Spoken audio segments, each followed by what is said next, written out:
గౌరవనీయులు డాక్టర్ లక్ష్మణ్ గారు మాట్లాడతారు. అందరూ కూడా దయచేసి కూర్చోవలసిందిగా విజ్ఞప్తి చేస్తా ఉన్నాం.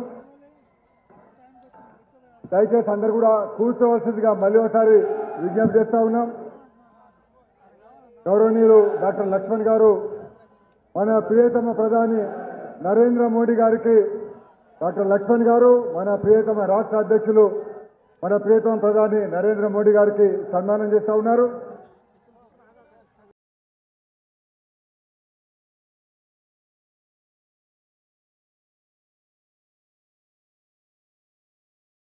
బీజేపీ టీఆర్ఎస్ కు అసలు శిశులైనటువంటి ప్రత్యామ్నాయ శక్తిగా ఎదుగుతున్నది.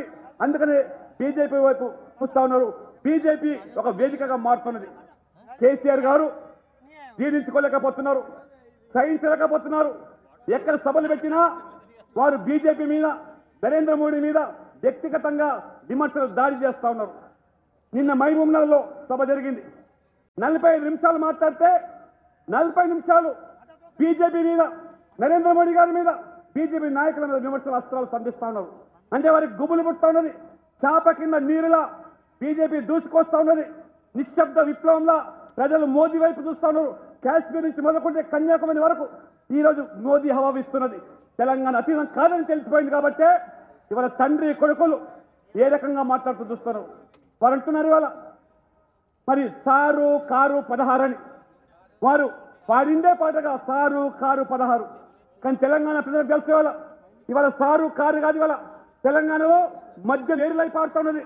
ఏ ఇల్లు చూసినా, ఏ వాడ చూసినా ఇవాళ మద్యం ప్రవహిస్తుంది. అందుకనే సారు కారు 16 కాదు, బారు బీరు తెలంగాణ సర్కార్ ఇది. కాబట్టి బారుకు ఇవాళ అవధులు లేవు. బీరు బార్లా తెచ్చుకుంటున్నారు ఇవాళ బార్లన్నీ కూడా. అందుకని తెలంగాణ సర్కార్ అంటే బారు బీరు ఇది తెలంగాణ సర్కారు. అందుకని ఇవాళ ముఖ్యమంత్రి గారు చెప్తున్నారు బీజేపీకి అజెండా లేదని. అయ్యా, మేము ఎన్నికల్లో అభివృద్ధి ఎజెండా ప్రస్తావిస్తున్నాం. నీవు ఇవాళ ప్రజల దృష్టి మళ్లించడానికి ఇవాళ హిందుత్వ అజెండా అని చెప్పి ఇవాళ మాట్లాడుతున్నాం. ఇవాళ వారు అంటున్నారు ఇవాళ అసలు నరేంద్ర మోడీ కంటే అసలైనటువంటి హిందువు నేనంటున్నాడు. ఎందుకంటే నేను యజ్ఞాలు చేస్తాను, యాగాలు చేస్తున్నాను. నాకంటే మించి ఎవరు చేస్తారు యాగాలు? అందుకనే నరేంద్ర మోడీ కంటే అసలైన హిందూ అంటున్నాడు. అయ్యా, నేను అడుగుతున్నాను ఇవాళ నువ్వు నరేంద్ర మోడీ కంటే అసలైన హిందువు కాదు. కానీ ఇవాళ ఆ సైతాన్ యొక్క ఓవైసీ యొక్క మరి వారికంటే ఎక్కువ ముస్లింగా ఇవాళ నటిస్తా ఉన్నాయి. ఇవాళ ఓవైసీని మించిన ముస్లింగా మారిపోయినావు. షేర్వాణి వేసుకొని, టోపీలు పెట్టుకొని ఇవాళ అజ్మీర్ దర్గాకు చెద్దరు వేయడానికి స్వయంగా పోయే నువ్వు ముఖ్యమంత్రి హోదాలో నీవు ఇవాళ భద్రాచలం తెలంగాణ పవిత్రమైనటువంటి ఆలయం. ఇవాళ శ్రీరామ కళ్యాణం శ్రీరాముని జరుగుతూ ఉంటుంది. మన సంస్కృతి సాంప్రదాయం ఈరోజు ఆ భద్రాచలంలో ఆ శ్రీరామునికి మరి తలంబరాలు సమర్పించేటువంటి ముఖ్యమంత్రి దంపులు స్వయంగా వెళ్ళాలి. కానీ కేసీఆర్ గారు ఈ సైతాన్ ఓవైసీ యొక్క మరి చర్యల వల్ల మనమల్ని తలంబరాల ద్వారా పంపించారంటే నువ్వు ఎట్లా అవుతావు హిందూ అని అడుగుతున్నావు. ఇవాళ నువ్వు నకిలీ హిందూ. ఇవాళ వాస్తవంగా నీవు చేస్తున్నది ఇవాళ రాజకీయ హిందుత్వం, బీజేపీ కాదు. నువ్వు చేస్తున్నది ఇవాళ రాజకీయపరమైన హిందుత్వం. యజ్ఞాలు చేస్తామంటున్నావు, యాగాలు చేస్తామంటున్నాం. యజ్ఞాలు యాగాలు గతంలో కూడా పూర్వంలో అసురులు చేసేవాళ్ళు యజ్ఞాలు, రాక్షసులు యజ్ఞాలు చేశారు, అనేక యజ్ఞాలు చేశారు, యాగాలు చేశారు. రావణాసురుడు నీకంటే గొప్ప భక్తిపరుడు, శివుని భక్తుడు, బ్రాహ్మణుడు రావణాసురుడు అనేకమైన యజ్ఞాలు చేశాడు, యాగాలు చేశాడు. కానీ రావణాసురుడి వక్ర బుద్ధి, రాక్షస బుద్ధి. నీవు కూడా ఆ విధంగానే యజ్ఞాలు నీ స్వార్థం కోసం చేశావు, నీ సొంతం కోసం చేశావు, యువరాజు పట్టాభిషేకం కోసం చేస్తున్నావు తప్పితే లోక కళ్యాణం కోసం కాదు. ఇవాళ రావణాసురుడు ఏ రకంగా తన స్వార్థం కోసం చేశాడో యజ్ఞాలు, అదే పంతాలో ఇవాళ కేసీఆర్ గారు నీ యువరాజు పట్టాభిషేకం కోసం, నీ పుత్రిక కేంద్రంలో మంత్రి కోసం చేస్తాను యజ్ఞాలు తప్పితే హిందువుల పట్ల కానీ దేవుని పట్ల కానీ భక్తి భావనతో కాదనే విషయాన్ని కూడా ఈ సందర్భంగా స్పష్టం చేస్తాను. కాబట్టి మిత్రులారా, ఇవాళ గమనించండి. ఇవాళ వరంగల్లో నది రొడ్డులో ఒక పూజారిని హత్య చేస్తే నీకు ఇవాళ నోటి మాట రాలేదు ఆ పరామర్శించడానికి, కనీసం పూజారి హత్యను ఖండించడానికి. ఇవాళ ఏదైతే కొండగట్టు ఆంజనేయ స్వామి దేవాలయం ఉన్నదో 65 మంది భక్తులు అక్కడ చనిపోతే పరామర్శించడానికి నీకు సమయం రాలేదు. కైపెచ్చు ఇవాళ నేను అసలైన హిందూ. ఇవాళ బీజేపీ వాళ్ళే నకిలీ హిందువులని చెప్తున్నారు, రాజకీయ హిందువులని చెప్తున్నారు. నిజంగా నీకు హిందూ మనోభావాల పట్ల ఏమాత్రం శ్రద్ధ ఉన్నట్లయితే కోట్లాది ప్రజలు ఆరాధించేటువంటి అయోధ్యలో జన్మించినటువంటి రాముని స్థలంలో అయోధ్యలో రామమందిర నిర్మాణ విషయంలో నీ వైఖరితో చెప్పాల్సిగా నేను ఈ వేదిక ద్వారా ముఖ్యమంత్రిగా డిమాండ్ చేస్తున్నాను. ముఖ్యమంత్రి గారు కపదాటి వైఖరులు అది మా పార్టీ కాదు, స్వామీజీలు చేయాలి, స్వామీజీలు నిర్ణయం చేయాలంటున్నారు.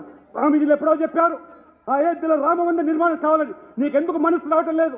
ఎందుకంటే సైతాన్ ఓవైసీ నీకు ఈ రోజు పక్కలో ఉన్నాడు కాబట్టి, సహాయ మిత్రులుగా ఉన్నాడు కాబట్టి ఇవాళ ఓవైసీ కోసం, మస్జిద్ కోసం ఇవాళ మోదీని ఈ రోజు మీరు విమర్శిస్తున్నారు, తిట్టుతున్నారు. ఇవాళ పైపెచ్చి మాట్లాడుతున్నారు. ఇవాళ సర్జికల్ స్ట్రైక్స్ గురించి మాట్లాడుతున్నారు. అయ్యా సర్జికల్ స్ట్రైక్స్ బీజేపీ రాజకీయం చేస్తున్నదని చెప్పి నేను చెప్తున్నాడు ముఖ్యమంత్రి గారు కేసీఆర్ గారు. నేను యూపీఏలో మంత్రిగా ఉన్నప్పుడు 15 స్ట్రైక్స్ జరిగినాయి అంటున్నాడు.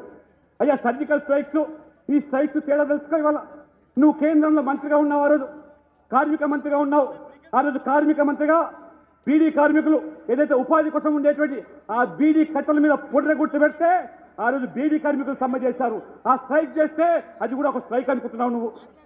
ఇవాళ ఏ స్ట్రైక్? సర్జికల్ స్ట్రైక్స్ అంటే ఇవాళ ఆ విమానంలో పనిచేసేది ఏ రోజుతో స్ట్రైక్ చేస్తే అది కూడా స్ట్రైక్ అంటున్నాడు ఈయనకు. ఏ స్ట్రైక్ కు, సర్జికల్ స్ట్రైక్ కు, ఏ రోజుతో స్ట్రైక్ తేడా కలదు. ఇది మన ముఖ్యమంత్రి, ఇది మన దౌర్భాగ్యం. ఇది మన బొగ్గు గనుల్లో సింగరేణి కాలంలో మన నల్ల సూర్యులు ఏదైతే రోజువారీగా ప్రాణాలు అరిచేత పెట్టుకొని ఆ బొగ్గును వెలికిస్తారో అక్కడ బొగ్గు గనుల్లో వాడే ఎక్స్ప్లోజివ్స్ కూడా పేలిపోతే అది కూడా స్ట్రైక్స్ అనుకుంటున్నాడు. ఈ రకంగా 11 స్ట్రైక్స్ జరిగినాయి అంటే ఇవాళ ముఖ్యమంత్రి కితాబిస్తున్నారు.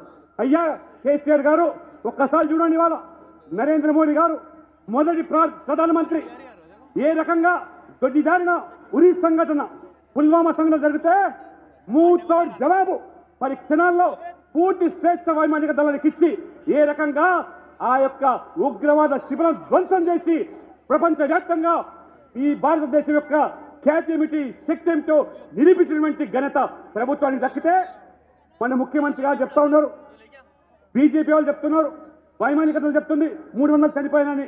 కానీ ఈయనకు మాత్రము కరుడు కట్టిన ఉగ్రవాది మసూద్ అజార్ ఈయన చెవుల్లో చెప్పాడట. అక్కడ సీమ కూడా సావలేదు, వీళ్ళు చెప్పుకుంటారు 300 చనిపోతున్నాడు. సీమ కూడా సావలేదని చెప్పి, దోమ కూడా సావలేదని చెప్పి మసూద్ అజార్ చెప్తే మసూద్ అజార్ మీద ఉన్న నమ్మకం నీకు, ఈ దేశంలో ఉన్నటువంటి దేశం కోసం పాటుపడే సైనికుల మీద, జవాను మీద ఏదంటే నీ దేశభక్తి ఏమిటో ఒక్కసారి నిరూపించుకోవాల్సిన అవసరం ఉంది. నువ్వు ఈ దేశంలో ఉండి ఈ దేశం యొక్క గాలి పిలుస్తూ ఈ గడ్డ మీద పుట్టి మసూద్ అజార్కు నువ్వు వంట పాడుతున్నావు అంటే, పాకిస్తాన్ మాట మాట్లాడుతున్నావంటే, పాకిస్తాన్ మెప్పు కోసం మాట్లాడుతున్నావంటే దేశ ప్రజలు ఆలోచన చేయాలి. తెలంగాణ ప్రజలు ఒకసారి ఆలోచన చేయాల్సిందే.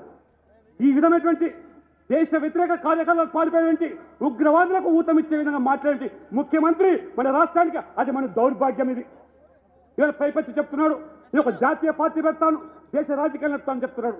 పొరపాటున నిజంగా జాతీయ రాజకీయ పార్టీ పెట్టి జాతీయ రాజకీయాలు సృష్టిస్తే పాకిస్తాన్కు మరి ఈ భారతదేశం ఉగ్రవాదులకు ఒక సాఫ్ట్ జోన్ గా చేసే ప్రమాదం ఉందనే విషయాన్ని తెలంగాణ ప్రజలు గమనించాల్సిన కోరుతున్నాను. ఇవాళ మసూద్కు ఉదయమిచ్చే విధంగా మాట్లాడే ముఖ్యమంత్రి ఈ దేశంలో ఉన్నాడంటే అది కేసీఆర్ అంటే నిజంగా మనం సిగ్గుతో తలంచుకోవాల్సిన పరిస్థితి వస్తున్నది. పైపచ్చి మాట్లాడుతున్నాడు ఇవాళ కేసీఆర్ గారు. ఎన్డీఏకు 150కి మించి రావని నేను సవాల్ చేస్తున్నాను. తండ్రి కొడుకులను దమ్ముంటే సవాల్ స్వీకరించండి. 150కి మించి వస్తే మీరు రాజకీయ సన్యాసం చేసుకొని సిద్ధంగా ఉన్నారని నేను అడుగుతున్నాను. ఇవాళ ఈ యొక్క దొంగ తిరిగిన మాటలు కాదు. ఇవాళ మీ 16 సంగతి దేవుడు అడుగు. 16 వచ్చినా మీకు కొరిగేది లేదు, 16 వచ్చినా మీ ప్రభుత్వం వచ్చేది లేదు, 16 వచ్చినా మీ ప్రధానమంత్రి అయ్యేది లేదు. మా ప్రధానమంత్రి ఇవాళ నరేంద్ర మోడీ. మీ ప్రధానమంత్రి చెప్పండి, అసలు ఇది ఓవైసీయా, కేసీఆర్, కేటీఆర్, చంద్రబాబు నాయుడు, మాయావతి, మమతా బెనర్జీ తెలుసుకోండి. ఇవాళ 16 మంది వస్తేనే ప్రభుత్వం వస్తుంది మీ కలలు కంటే ఇవాళ 300 గెలిచే మేమేం కావాలి? 300 సీట్లు గెలిచే నరేంద్ర మోడీ నాయకత్వంలో మేమెక్కడ పోవాలి? ఇవాళ ప్రభుత్వం ఎవరిదని చెప్పి ఇవాళ నేను ప్రశ్నిస్తా ఉన్నాను. ఇవాళ ముఖ్యంగా ఈరోజు అభివృద్ధి గురించి మాట్లాడుతున్నాడు, రోడ్ల గురించి. వాజ్పేయి గారు, మోదీ గారు ఈరోజు మన యొక్క రోడ్ల అభివృద్ధి, ఇన్ఫ్రాస్ట్రక్చర్ కు ఈ పెట్టని కోట 2 పర్యాయ పదాలు ఇవి. గతంలో యూపీఏ హయాంలో నువ్వు కేంద్ర మంత్రిగా ఉంటే రోజుకు 12 కిలోమీటర్ల రోడ్డు వేస్తే నరేంద్ర మోడీ నాయకత్వంలో రోజుకు 25 కిలోమీటర్ల రోడ్డు వేసినటువంటి చరిత్ర ఇవాళ ఎన్డీఏ ప్రభుత్వాన్ని, మోదీ ప్రభుత్వాన్ని. ఇవాళ తెలంగాణకు నేషనల్ హైవేస్ అంటే దరిదాపులో లేదు. తెలంగాణలో 3.2 కిలోమీటర్లు జాతీయ రహదారులు ఉంటే ఇవాళ నేషనల్ యావరేజ్ దాటి 4.7 కిలోమీటర్లు ఇవాళ తెలంగాణలో జాతీయ రహదారులు 47,000 కోట్లతో అభివృద్ధి చేస్తున్నారంటే నరేంద్ర మోడీ పుణ్యం అని చెప్పి చెరవని చెప్పి ఇవాళ తెలంగాణ రోడ్లు అభివృద్ధి చెందుతున్నాయి. కళ్ళుండి చూడలేని కబోదిగా ఇవాళ కేసీఆర్ గారు మాట్లాడుతున్నారు. ఇవాళ మీరు అభివృద్ధిని చూడండి. ఇవాళ ఏ రకమైన అభివృద్ధి చేస్తున్నారు. మీరు ఎంపీలను ఎమ్మెల్యేలను బీజేపీని ఈ రాష్ట్రంలో గెలిపించకపోయినప్పటికీ కూడా నరేంద్ర మోడీ తెలంగాణ ప్రజల యొక్క సంక్షేమం పట్ల, తెలంగాణ ప్రజల మమకారం పట్ల ఏ రకమైన అభివృద్ధికి పాటుపడుతున్నారో టీమ్ ఇండియాగా వేరుస్తున్నారు నరేంద్ర మోడీ గారు. మొన్న నరేంద్ర మోడీ గారు మైబూబ్నగర్ చెప్పారు, నేను అనేక పథకాలు తెస్తా ఉంటే కేసీఆర్ అడ్డుపడుతున్నానని చెప్పి. కానీ నేను మాట్లాడతాడు కేసీఆర్ ఎక్కడ అడ్డుపడ్డాలో చెప్పండి, చర్చకు సిద్ధమంటున్నాడు. నేను సవాల్ చేస్తాను, చర్చకు సిద్ధంగా ఉన్నాం. ఇవాళ ఎకనామికల్లీ బ్యాక్వర్డ్ క్లాస్ 10% రిజర్వేషన్ ఇస్తే ఈ రాష్ట్రం ఎందుకు అమలు చేయటం లేదు? ఇవాళ ఈ తెలంగాణలో ఉన్నటువంటి పేద అగ్రవర్ణాల్లో ఉన్నటువంటి పేదలు ప్రశ్నించాలి ఈ ముఖ్యమంత్రి గారిని. ఇవాళ కులం ప్రాతిపదికన మాత్రమే కాకుండా, కుల వివక్షతగా కాకుండా, ఇవాళ సామాజిక వివక్షత కాకుండా ఆర్థిక వివక్ష వల్ల అగ్రవర్ణాల్లో ఉన్న పేదవాళ్ళు, ఇతర మస్తుల్లో ఉన్న పేదవాళ్ళు, పేదరికానికి కులం లేదు మతం లేదని చెప్పి భావించి 10% విద్యా ఉద్యోగాల్లో రిజర్వేషన్ ఇస్తా ఉంటే మీకు ఎందుకు మనసు రావటం లేదు? కేసీఆర్ గారు చెప్పండి అని చెప్పి వాళ్ళు సవాల్ చేస్తున్నాను. 5 లక్షల ఆరోగ్య బీమా ఆయుష్మాన్ భారత్ అమలు ఈ రాష్ట్రం చేయకుండా ఈ పేదవాళ్ళకి పెద్ద చెప్పొస్తే ప్రాణాలు గాలిలో కలిసిపోవాల్సిందే.